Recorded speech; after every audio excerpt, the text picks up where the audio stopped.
What's up, Robert? All right. So Deltona Club. I was trying to download a yardage book of it online, and for whatever reason, it's not quite downloading. It's like sitting there, but won't let me actually finish downloading it. So if I get that downloaded, I will get that over to you. That was really cool because I'm able to set that up for specific driving distances and creating some rings based off of the driving distances. However, we don't have that, so we're going to go old school as if we don't have one. And I'm just kind of walk you through this little process here and talk through some things to consider. So first thing I like to do when I look at a course overview is to start from the zoomed out picture of the course and kind of get an idea of what this course is going to be about. So what I mean by that is Florida, especially Florida courses, we see a lot of usually relatively condensed golf courses. So I was looking at the scorecard. I want to say all the way back, this one's about 6,900. Next set of tees up is going to be about 6,500, which based off of how far you're hitting the ball, I would imagine you're probably playing the 6,500. You might be playing the, I want to say like 5,800 is the next. So, relatively significantly shorter. One of those two tees should be fine. I'm going to assume you're playing T2, which is going to be that 6,500, and we'll kind of approach it as if that's the tees you're playing from, and kind of walk through some things from there. So overview of this course, we don't see a whole lot of water on this course, which is very interesting for a Florida course. We are a little bit more inland from the coast, so not totally surprised by that. However, it looks like we got a community that runs kind of all around, also inside of the golf course. So we should assume there's going to be some out of bounds all over this golf course, wherever these houses are going to be. Although we do see some holes that are going to go up and back and maybe a little bit tree lined. So, from just looking at it this way, we're gonna think driving accuracy, keeping it in play is gonna be pretty important on this kind of golf course. Once again, without the yardage book and the exact routing known for this one, I'm gonna assume some of the routing here, as far as like first hole, last hole, all that kind of stuff. So if this ends up being slightly out of order, I do apologize. However, I think we should be pretty good, especially with it looks like this being practice area here and this being kind of clubhouse area. I'm assuming that this is going to be hole number 1 here. If I had the yardage book printed out or downloaded, I would be able to confirm that and we'd compare against it. However, we're going to start by assuming that this one right here is going to be hole 1. This will be hole 2. And then we're kind of following cart paths from there. So we see the cart path winding this way. Hole 3 will also confirm some of this with the scorecard of the course, so we can see kind of what's supposed to be what versus what actually is what. So before you continue with this video, I know it's probably gonna take a little bit of time to get through this entire thing, so just like get ready for that. We'll try to get through it as quickly as possible, but going through this hole by hole is going to take a little bit of time. So let's go back to what we're assuming is hole number 1. So we've got out of bounds right. We know you hit a left to right golf shot, so we have some things we want to consider, and we see some bunkers out there. We're going to assume that this, what looks like a tee box here, is going to be the back tees. So we're probably teeing off from a little bit up in front of that. So we're going to use this little tool here. We got set to yards. And we're going to say right here is going to be the tee box.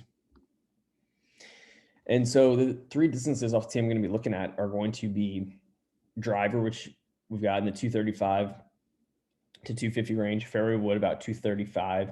And then we've got a 5 wood that goes about 215. So those are kind of the numbers we're looking at here and what brings what into play. So we know that if we pull this all the way out to 250, we're going to start bringing in these bunkers potentially into play, and the hole narrows up relatively significantly here. So what we want to look and kind of give ourselves our best margin for error, we're going to bring this back a little bit. So we're looking 235 should cover, should keep us short of the bunkers while also getting us as far down the hole as we can. We want to kind of avoid something like a 215 shot That leaves us back here. While we do have our largest opening here, what can happen is if we get a little bit crooked, especially first tee, let's say we miss one a little bit left, we're going to have to contend with these trees on the approach shot. We want to avoid that as much as we can. So if we can get one out there 235, that should be ideal. Plus, if I do this, so I click at 235, and then I bring this little guy up to here. So we've got about 26 yards there. So we're going to have, about 50 yards tree line to tree line, which should be pretty good. If we, especially with a three wood in hand or some kind of fairway wood in hand, that should be perfect. So when we're looking at our tee shot off one, we're looking at some kind of fairway wood, either 3 wood or 5 wood, depending on what's feeling best that day. And that should leave us somewhere in the neighborhood of 150 yards into this green.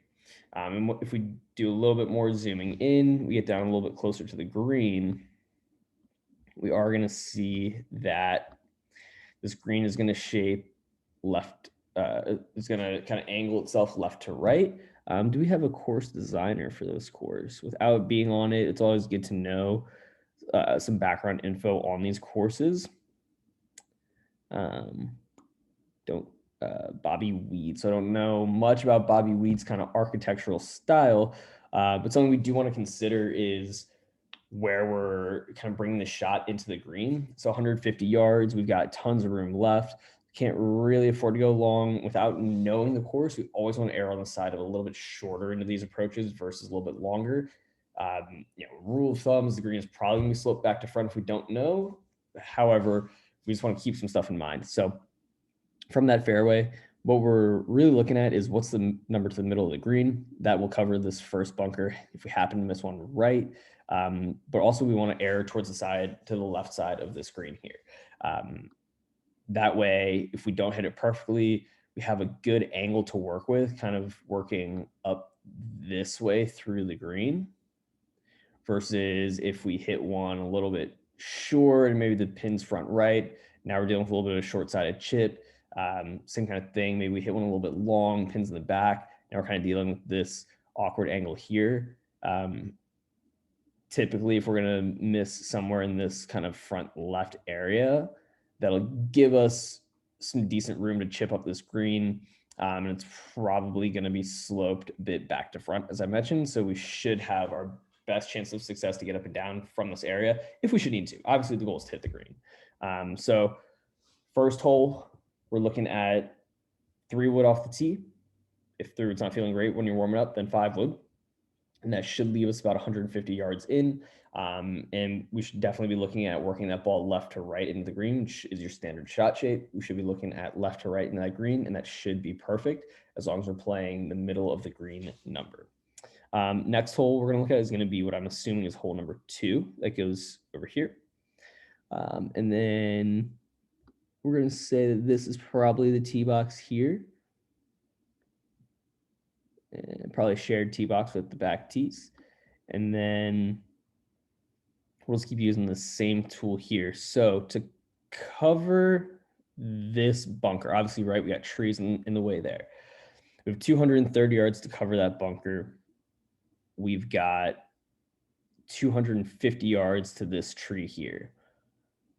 On this one, I'm saying let's go ahead and pop a driver out there depending on the wind. If we're downwind, like straight downwind, then it's 3 wood because we see about 245 out in the fairway straight out. However, if you're hitting a fade,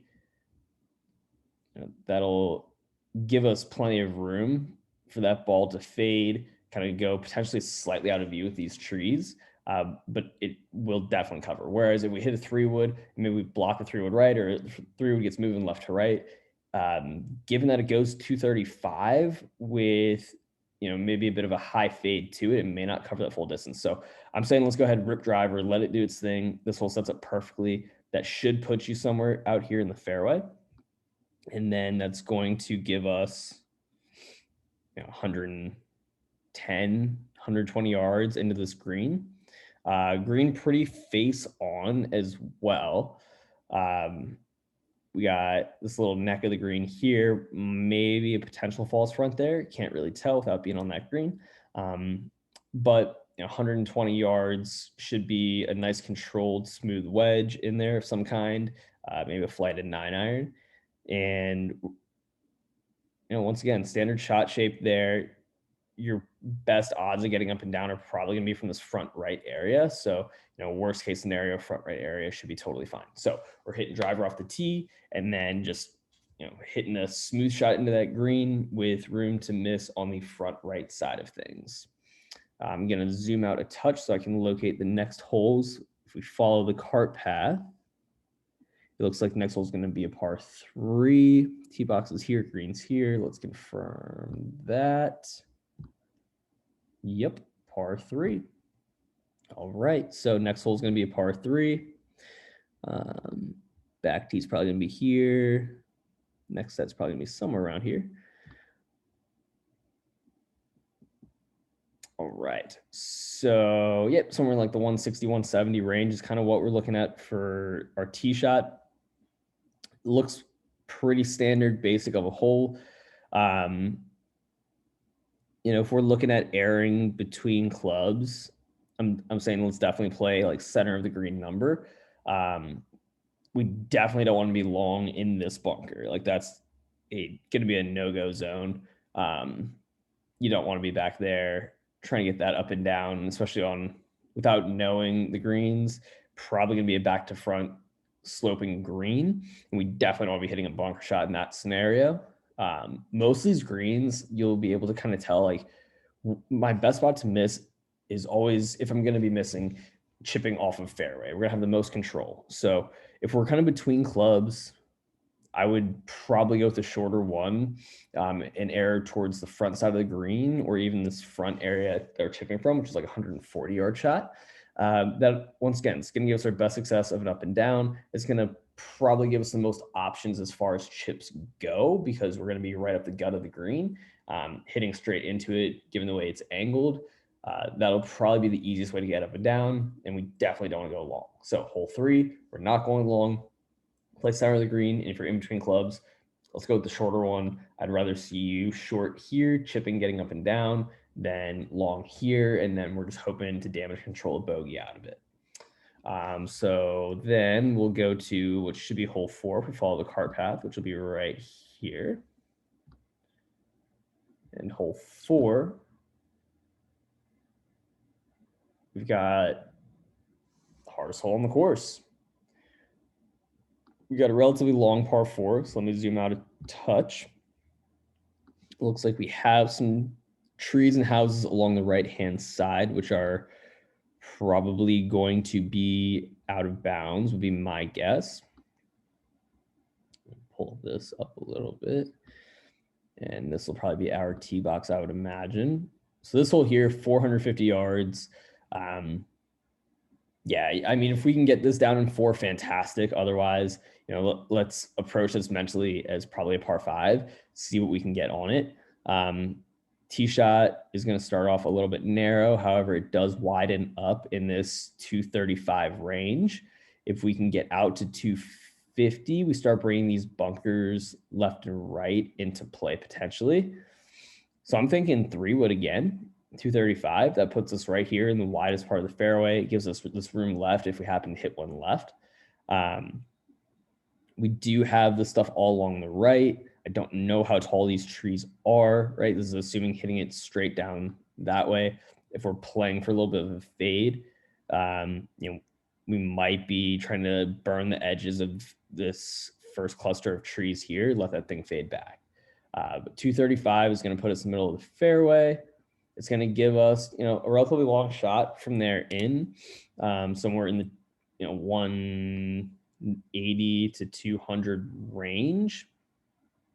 And what we're looking to do here is, like, especially with this one, like, where, if we can get this to the green, great. But mostly, like, where do we want to chip from on this kind of green? So if we zoom in a little bit here, a relatively shallow green, more so like horizontal to the rest of the hole. Like I said on the last one, we're looking at probably trying to put something in this short area here if we can't quite get to the green, depending on where we are. Definitely would rather be chipping.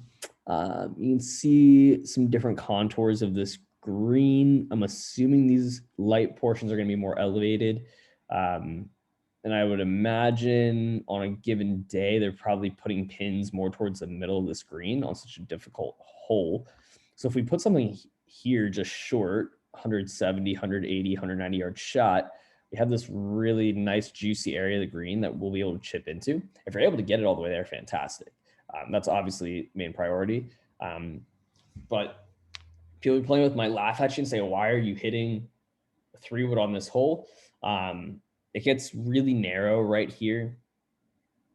And driver may stay short of that, but we know for sure that 3-wood will. And with getting the ball in play off the tee on this course looking like it's going to be a premium, we want to make sure that we're definitely taking the right club off the tee, keeping it in play. Like I mentioned, like almost consider this thing a par 5 and play it almost as if it's a par 5.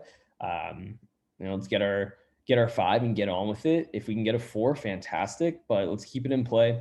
3-wood off the tee, play for that front edge of the green.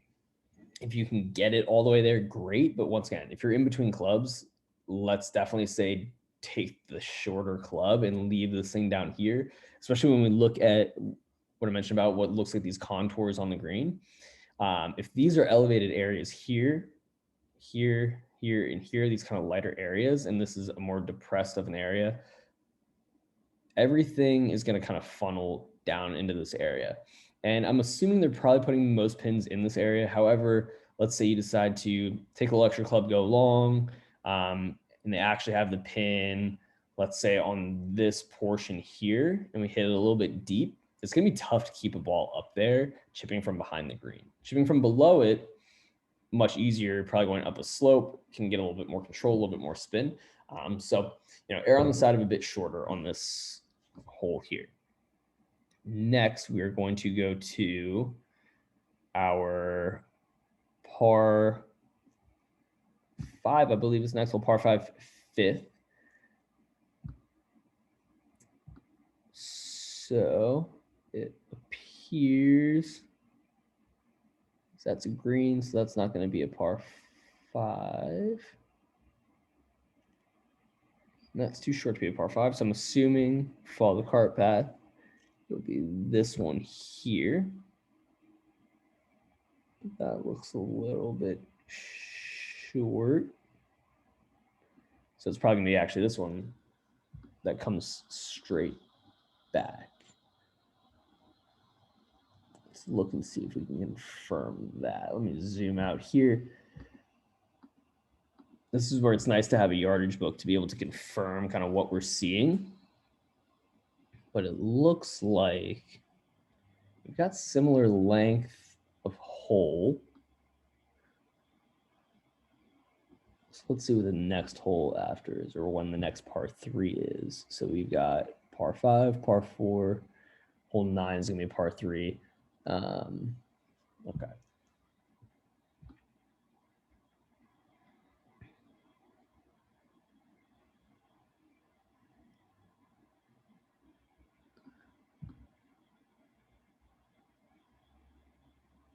This is always one of the more fun parts of doing these. Just trying to figure out exactly what's supposed to be what out here.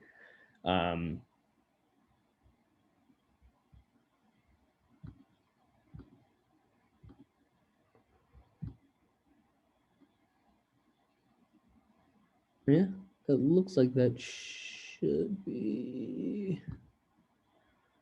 That's probably 9. That should be 8, which would make this should be hole 7, which is a par 5. All right, so we're on the right track.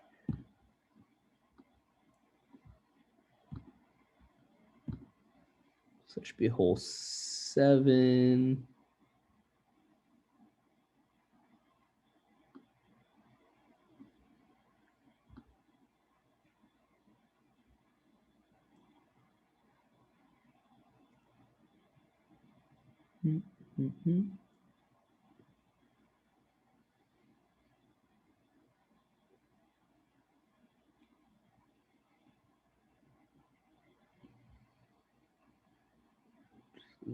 It's very interesting. Bear with me here while I try to figure out exactly which holes we're on.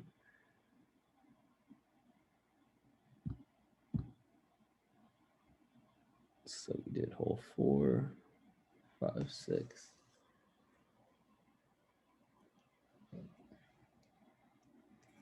We just need to find holes 5 and 6 on here, which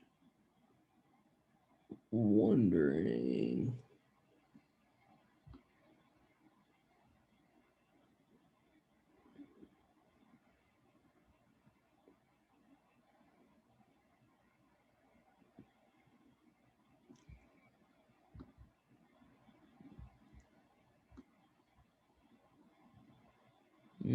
Yeah, you know what? Probably try to make it too complicated. I think that one's going to be hole 5. So it looks like it'll be about 500 yards. All right. So on to the next one. So hole 5, par 5, we're looking driver for sure on this one. We do have, looks like a little bit of community along the right-hand side here. Fairway width, or at least tree line to tree line kind of width here. We're looking in the, with the exception of that little tree, we'll go car path tree line, 65 yards. So it should still be within the realm of possibility of keeping this thing in play. So when we drop this back to the tee box, I would definitely say we don't want to aim it like at this bunker, because that's where we're going to hit that, the old, I aimed it over there and hit it dead straight. So probably aiming just inside the left fairway line. That ball should fade back, leave us over here towards the middle right hand side of fairway, or even right rough. But if we hit it dead straight, we should still be in play, hitting it up towards the green.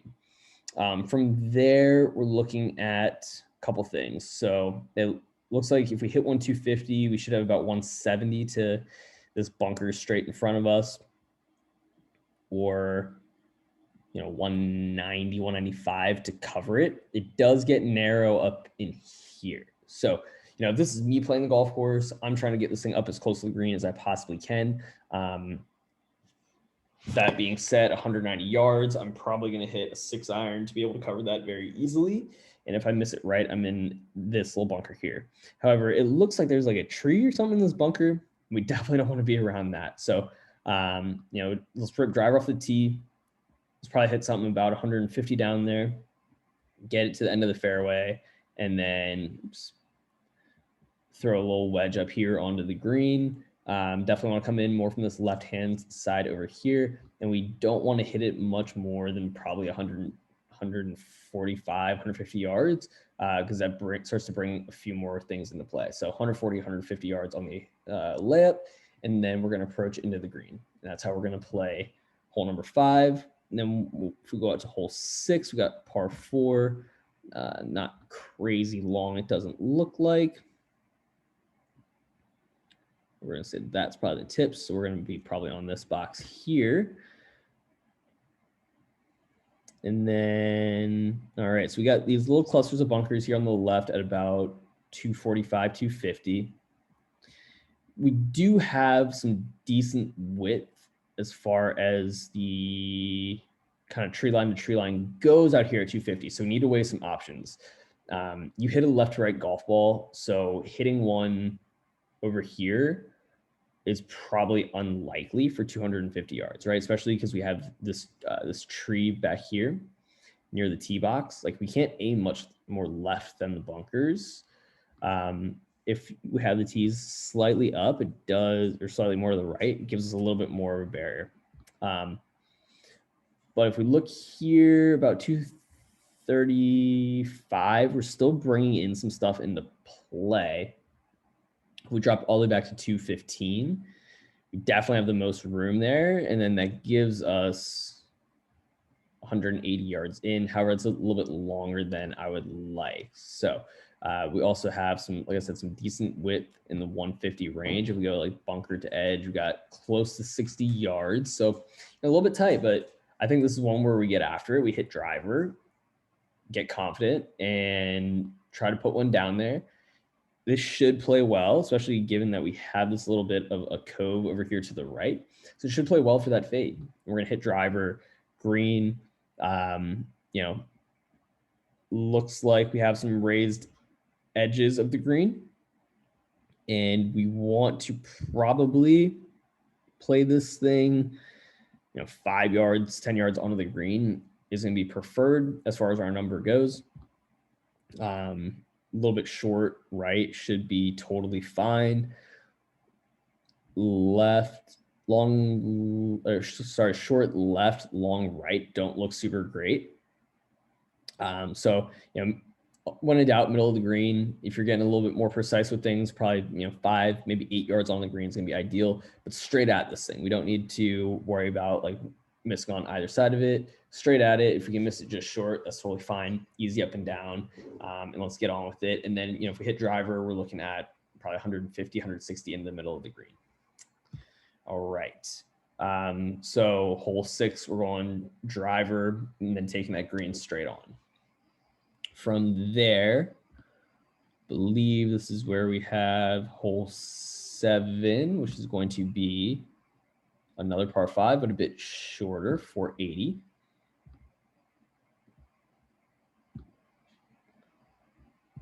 And we're probably going to be sharing this box back here. All right, so say we hit from maybe the middle of the box there. All right, this is going to be an interesting one. So depending on where exactly they have the tees, let's double check the scorecard. So 480, 440. So there should be a 40-yard difference between tee markers here. Let's say they put the tees all the way back. Yeah, so you're probably going to be on this box just one up from it, but on like the backhand side of this box. So, tight little hole here off the tee. And as a par 5, anything 215, so 5 wood definitely had to play. 235 is going to put us into this tight little narrow area. So, I think driver, once again, that should get us just slightly past these trees, gives us the most width on the hole here. So I'm thinking we go ahead, hit driver on 7.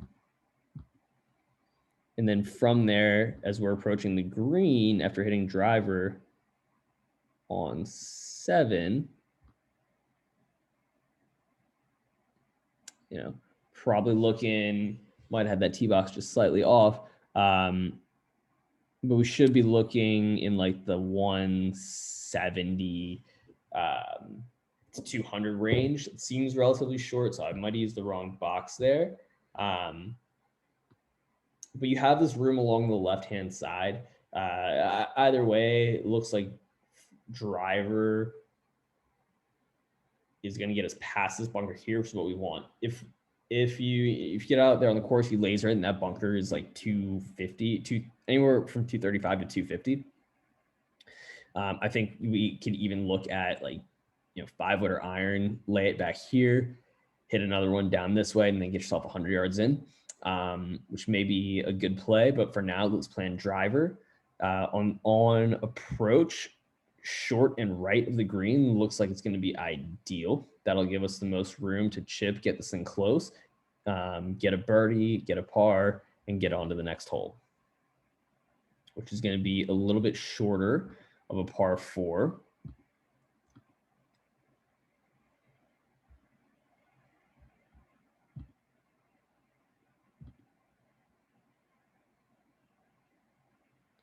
Yeah, we got a nice little short par 4 here. So this is one where we have some room towards the left where we can kind of, if we hit one of those, I hit it straight and it didn't come back, and it shouldn't be the end of the world. It's tough to tell the contours of this green generally speaking, a green like this is going to have some trickiness to it on such a short hole. And it does get a little bit narrow through here. Like we see 250 can bring this bunker into play. 235 can bring this one into play. 215, if we want to hit 5 wood and just lay it back safely, 215 is totally fine. I don't mind that at all. That leaves us back here in the fairway, probably less than 100 yards into this green, or right around 100 yards into this green. So if you're looking at playing this one a little bit more conservatively, 5 wood off the tee could be a good bet. I'm always a fan of hitting the longer club, getting as far down there as we can. However, that brings a couple things into play around the green. So, this is one where we really need to sit and think cost versus benefit. Would you rather be 215 back here in or around the fairway, maybe slightly in the rough, hitting into the screen, probably with a higher likelihood of a clear shot. However, knowing that if we miss it right, there is bunkering along the right. Do we want to have a 100-yard wedge shot into the green out of a bunker versus if we hit driver and we hit it in this short right bunker, it's a greenside bunker, so that's pretty easy to get up and down from. If we miss it left, we are going to run the risk of being possibly behind this tree if we hit it hard left. However, it looks like there's this other tree here that should kick the ball down short of the cart path, or we should have some kind of opening. So, weigh that one out. I'm going to say driver, chip that thing up onto the green. And let's get on with it. However, if you're not feeling great with a driver, or you just want to take that a little bit more conservative route, then 5 wood aiming at the left center of the fairway should be just fine. And then the last one for this video, I will make another video for you for the back 9, so you don't have to just be all day listening to this video. I'll give you another one. Looks like it's going to be the short par 3 here.